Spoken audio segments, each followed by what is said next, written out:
दोस्तों, मैं उदय स्वागत करता हूं आपका आपके अपने YouTube चैनल उदय नॉलेज एकेडमी में। टॉपिक है महाजनपद काल। मैं आप सभी को बता दूं, मैं रेलवे के previous year question chapter wise करा रहा हूं। आज हमारा तीसरा वीडियो है। जिसने पिछले 2 वीडियो ना देखे हो, डिस्क्रिप्शन में लिंक है, आप दोनों वीडियो देख लें। कोई सजेशन देना चाहते हैं तो भी आप मुझे कमेंट में सजेशन दे सकते हैं। चलिए चलते अपने क्वेश्चन पर। पहला क्वेश्चन है, आर्य संस्कृति के सर्वोच्च काल में गंगा घाटी के जनपद जो संख्या में थे महाजनपद बन गए। राइट आंसर ऑप्शन ए 16। आप सभी ने सुना होगा कि 16 महाजनपद थे। 16 महाजनपदों का उल्लेख बौद्ध ग्रंथ अंगुत्तर निकाय तथा जैन ग्रंथ भगवती सूत्र से मिलता है। जैन धर्म का जो भगवती सूत्र है उसमें और बौद्ध धर्म के अंगुत्तर निकाय में 16 महाजनपदों का उल्लेख मिलता है। अगले क्वेश्चन पर चलते हैं।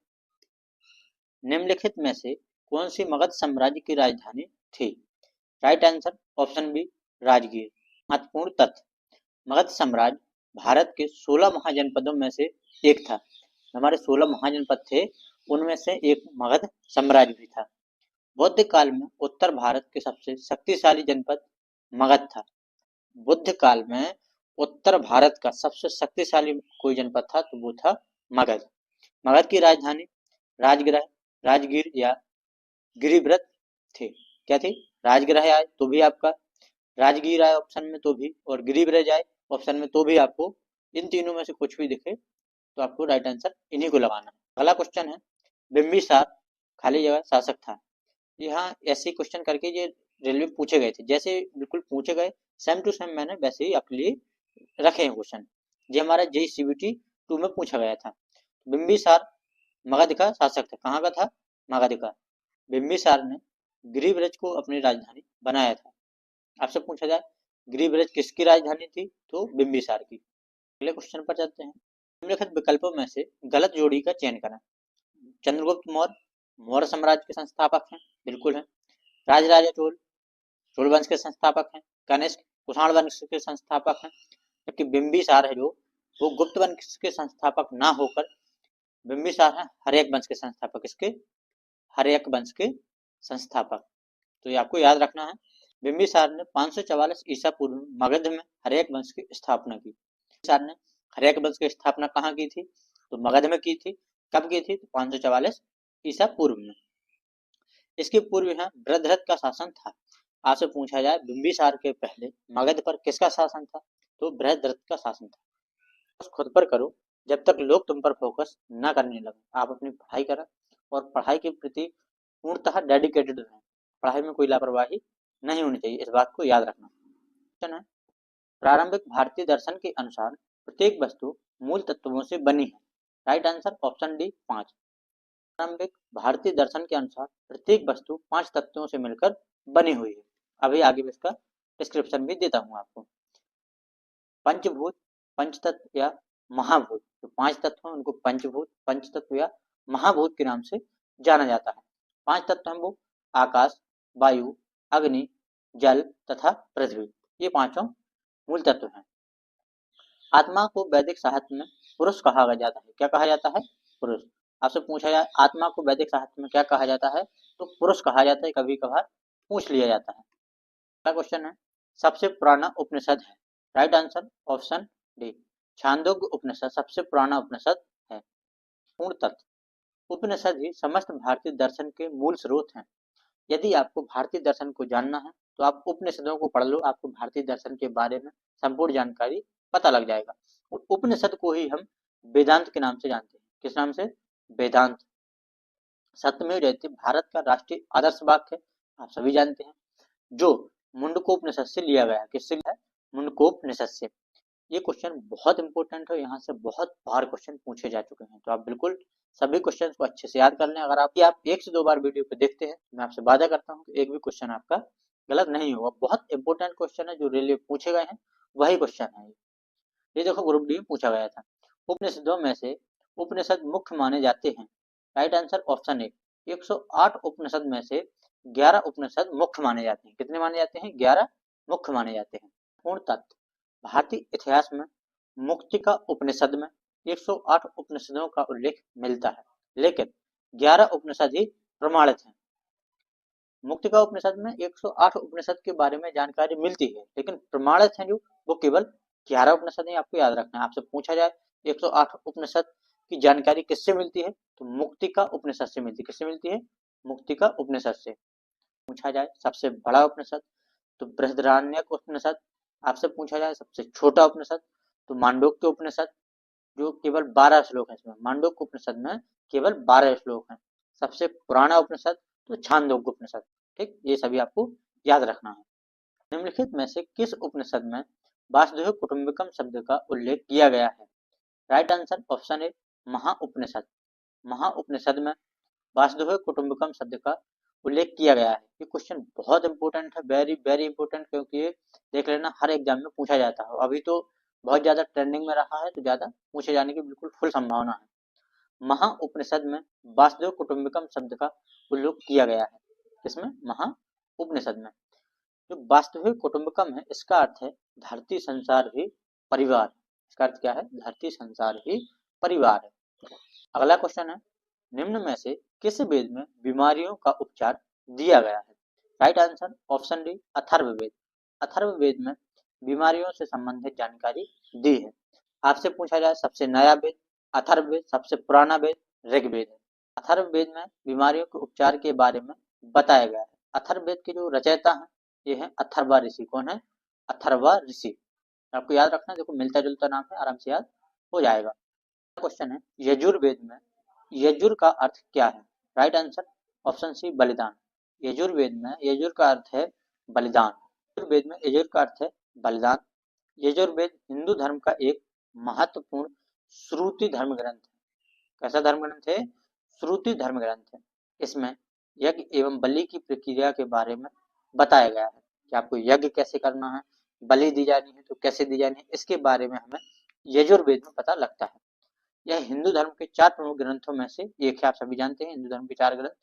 आप मुझे कमेंट में लिखकर बताएं, निम्नलिखित में से कौन सा वेद जादुई अनुष्ठानों और वशीकरण के बारे में बताता है? राइट आंसर ऑप्शन ए अथर्ववेद। पूर्ण तथ्य, अथर्ववेद को ब्रह्म वेद के नाम से भी जाना जाता है। आपसे पूछा जाए ब्रह्मा वेद, अथर्ववेद, अथर्व ऋषि के नाम पर इस वेद का नाम अथर्ववेद पड़ा है। मैं आपको बता चुका हूँ अथर्ववेद के रचयिता अथर्व ऋषि है। इस वेद की रचना सबसे बाद में हुई। मैं आपको बिल्कुल बताया कि सबसे नया मतलब सबसे बाद में रचना हुई, अथर्ववेद की रचना हुई। काशी का प्राचीनतम उल्लेख अथर्ववेद में ही मिलता है। जो काशी है, काशी विश्वनाथ, काशी बनारस, उसका जो प्राचीनतम उल्लेख है वो अथर्ववेद में ही देखने को मिलता है। अगला क्वेश्चन है, भारत की वैदिक काल अवधि कब तक चली? राइट आंसर ऑप्शन ए 1500 से 500 ईसा पूर्व तक। भारत की वैदिक काल है जो वो 1500 से 500 ईसा पूर्व तक माना जाता है। महत्वपूर्ण तथ्य, सिंधु सभ्यता के पतन के बाद जो नवीन संस्कृति प्रकाश में आई उसके विषय में हमें महत्वपूर्ण जानकारी वेदों से मिलती है। इसलिए इस काल को हम वैदिक काल के नाम से जानते हैं। समय 1500 ईसा पूर्व से 500 ईसा पूर्व तक है। मुंडक उपनिषद किससे संबंधित है? तो राइट आंसर अथर्ववेद से। ये ऑप्शन नाम होगा अथर्ववेद से। मुंडक उपनिषद अथर्ववेद की शौनकीय शाखा से, किससे? शौनकीय शाखा से प्रभावित है। मुंडक उपनिषद के 3 मुंडक हैं। ये आपको याद रखना है कि मुंडक उपनिषद के कितने मुंडक हैं? 3 मुंडक हैं। मुंडक उपनिषद को मंत्रोपनिषद के नाम से भी जाना जाता है। किस नाम से? मंत्रोपनिषद। राष्ट्रीय प्रतीक में अंकित सत्यमेव जयते शब्द भी मुंडक उपनिषद से लिया गया है। आपको याद रखना है किससे लिया गया है? मुंडकोपनिषद से। निम्नलिखित में से किस वेद में संगीत से संबंधित ज्ञान संग्रहित है? Right answer option C Samaveda. Samaveda संगीत से संबंधित है। आपसे पूछा जाए सामवेद किससे संबंधित है? सामवेद संगीत से संबंधित है। सामवेद संगीत से संबंधित वेद है। साम का अर्थ होता है गान से। जो साम है सामवेद में, साम का अर्थ है गान। ठीक, तो आपको याद रखना है, कभी कभार पूछ लिया जाता है कि सामवेद में साम का अर्थ क्या है? क्या है? गान। सामवेद में कुल 1875 रचनाएं हैं, जिसमें से 75 ही सामवेद की हैं, शेष ऋग्वेद से ग्रहण किए गए हैं। सामवेद में कितनी कुल रचनाएं हैं? 1875 हैं, जिसमें से केवल 75 सामवेद की हैं, बाकी सब ऋग्वेद की उतार दी इन्होंने। अगला क्वेश्चन है, धनुर्वेद यजुर्वेद का उपवेद है, इसका संबंध निम्न में से किससे है? राइट आंसर ऑप्शन डी युद्ध कौशल से। धनुर्वेद में युद्ध कौशल धनुष विद्या के बारे में बताया गया है। यजुर्वेद का एक उपवेद है, आपसे पूछा जाए यजुर्वेद का उपवेद तो धनुर्वेद। इसके अंतर्गत धनुर्विद्या या सैन्य विज्ञान आता है। मधुसूदन सरस्वती ने अपने प्रस्थान वेद नामक ग्रंथ में धनुर्वेद को यजुर्वेद का उपवेद लिखा है। आपसे पूछा जाए कि धनुर्वेद को यजुर्वेद का उपवेद किसने कहा, तो मधुसूदन सरस्वती ने कहा। किस पुस्तक में कहा, तो प्रस्थान वेद में कहा है। किसमें कहा, प्रस्थान वेद में कहा। भारत का राष्ट्रीय आदर्श वाक्य सत्यमेव जयते अर्थात सत्य की हमेशा विजय होती है किस प्राचीन भारतीय शास्त्र से उद्घृत एक मंत्र है। Right answer option C Mundakopanishad. सत्यमेव जयते किससे लिया गया है, मुंडकोप निसस्य। तो आपको याद रखना है, वेरी वेरी इंपोर्टेंट, बहुत ज्यादा क्वेश्चन पूछा जाएगा, तो आपको बिल्कुल अच्छे से क्वेश्चन याद होने चाहिए।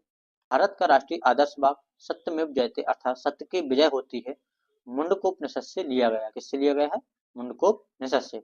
इसका उल्लेख सम्राट अशोक द्वारा बनाए गए सिंह स्तंभ सारनाथ से भी रहा है, जिसे हूबहू भारत के राष्ट्रीय प्रतीक में शामिल किया गया है। आपसे पूछा जाए सत्यमेव जयते में है, सम्राट अशोक के स्तंभ में है। कहाँ पर स्तंभ है वो, सारनाथ बनारस में स्तंभ है। अगला क्वेश्चन है, वेदों का इनमें से कौन सा अंग जटिल शब्दों के अर्थ एवं व्याख्या के लिए प्रसिद्ध है। Right answer option D Nirukta. Nirukta जटिल शब्दों को आसान भाषा में समझाता है।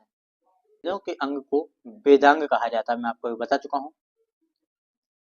वेदांग की संख्या 6 है। आपसे पूछे जाए कितने वेदांग हैं, तो 6 हैं। शिक्षा, व्याकरण, निरुक्त, छंद, ज्योतिष और कल्प, ये 6 वेदांग हैं। इनमें से वेदों का अंग निरुक्त जटिल शब्दों का अर्थ एवं व्याख्या के लिए प्रसिद्ध। अगला क्वेश्चन है, ऋग्वेद में ऐसे कितने मंत्र हैं जिनमें अप्रमाणिक बालखिल भजन शामिल है।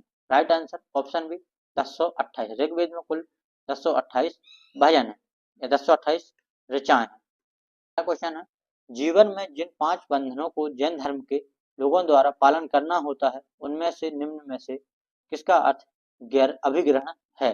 राइट आंसर ऑप्शन बी अपरिग्रह का अर्थ गैर अभिग्रहण है। जैनियों के अनुसार कर्म और बंधन से आत्मा को मुक्ति दिलाने के लिए 5 महाव्रत हैं। कितने महाव्रत हैं, 5। अहिंसा, सत्य, अस्तेय, ब्रह्मचर्य तथा अपरिग्रह, ये 5 महाव्रत हैं जो जैन धर्म के लोग मानते हैं। अपरिग्रह का अर्थ गैर अभिग्रहण अर्थात कोई भी वस्तु संचित ना करना। क्या है, कोई वस्तु अपने पास संचित नहीं करना है। अगला क्वेश्चन है, वर्धमान महावीर जैन धर्म के कितने नंबर के तीर्थकार थे। Right answer option C 24। Mahavir Jain धर्म के 24वें तीर्थकार थे। महावीर स्वामी का मूल नाम वर्धमान था। उनके पिता का नाम सिद्धार्थ था। स्वामी की माता का नाम त्रिशला था और महावीर स्वामी की पत्नी का नाम यशोदा था। ये सभी आपको याद रखना है। अगला क्वेश्चन है, निम्न में से किसे जैन धर्म का प्रथम तीर्थंकर माना जाता है। राइट आंसर ऑप्शन ए ऋषभदेव। ऋषभदेव जैन धर्म के प्रथम तीर्थंकर थे। ऋषभदेव जैन धर्म के संस्थापक एवं प्रथम तीर्थंकर थे। आपसे पूछा जाए जैन धर्म की स्थापना किसने की, तो ऋषभदेव ने की और यही प्रथम तीर्थंकर थे। महावीर स्वामी जैन धर्म के 24वें तीर्थंकर थे। जैन धर्म अनिश्वरवादी है, जैन धर्म ईश्वर को नहीं मानता है। जैन धर्म में कर्म की प्रधानता है, आप कर्म करो उसकी प्रधानता है। क्वेश्चन है, निम्न में से कौन सा आगम जैन धर्म में अहिंसा का वर्णन करता है। राइट आंसर ऑप्शन ए सूत्रकृतांग अहिंसा का वर्णन करता है। सूत्रकृतांग अहिंसा का वर्णन करता है।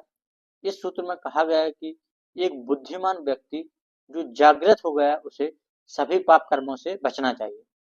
क्वेश्चन है, निम्न में से कौन सा स्थान जैन धर्म से संबंधित नहीं है। Right answer option D Kushinagar. Kushinagar Jain धर्म संबंधित नहीं है, जबकि दिलवाड़ा, पासरनाथ और श्रवण बेलगोला जैन धर्म से संबंधित है। अब देखते हैं कुशीनगर के बारे में।